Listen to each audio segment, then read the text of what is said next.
Сәлеметсіздер ме? Менің каналыма қош келдіңіздер. Тіркелмеген болсаңыздар, міндетті түрде тіркеліп қойыңыздар. Күнделікті сіздердің денсаулықтарыңызға пайдалы бір ақпаратпен бөлісіп отыратын боламын. Осыда біздер қалқанша безді қалай емдеуге болады дейді. Қазір көбіміз қалқанша бездің көбіміз зардабын шегіп жүрген болармыз, иә? Яғни өзім де солаймын, бірақ мен емделдім бұдан. Уақытылы жатып демалсаңыз да шаршау басылмай ма? Қанша тамақ жесеңіз де тойғаныңызды білмейсіз бе? Баспалдақтан көтерілген кезде ентігесіз бе? Бұл зоб ауруының алғашқы белгілері екенін ескертеміз. Зобтың белгілері басқа ағзаның ауруларына ұқсас келеді. Эндокринолог дәрігерге арнайы тексерілмесеңіз, өздігіңізше ем жасаудан сақтаныңыз. Өйткені басқа аурумен шатастырып алуыңыз әбден мүмкін. Зобтың белгілерін сіздерге айта кетейін.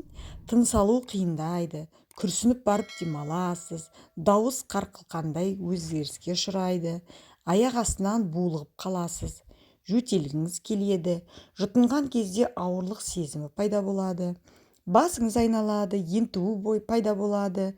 Міне осы жайсыздықтар зоб ауруының басты белгілері болып табылады. Егер сізде осы белгілер байқалса, дәрігермен кеңесе отырып, арнайы ем шараларын қабылдаңыз. Оған қоса халықтық жолмен емдеу әдістерін ұсынамын.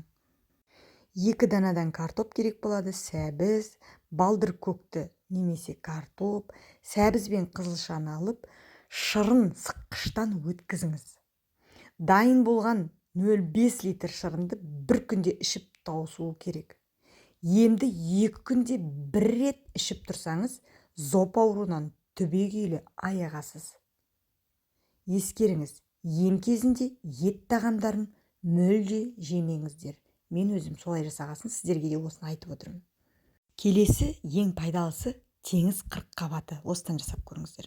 Иодқа бай бұл көкөніс зоб ауруына керемет ем болады.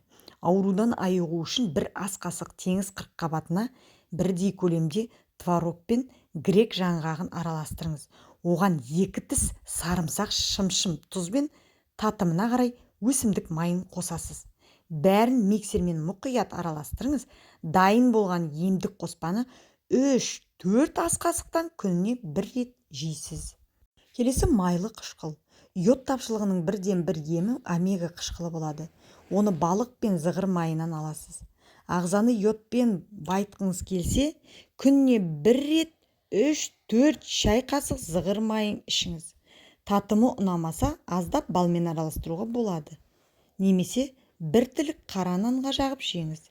Емді таңертең аш қарынға қолданып көріңіз. Енді сіздерге өте керемет нәтижесін береді деген ойдамын, себебі барлығы да менің өзіме көмектесті. Қатты ауыратынмын, ауырғанмын. Менің каналыма тіркелмеген болсаңыз тіркеліп қойыңыздар. Міндетті түрде мен күнде сіздерге керек ақпаратпен бөлісіп отыратын боламын. Рахмет.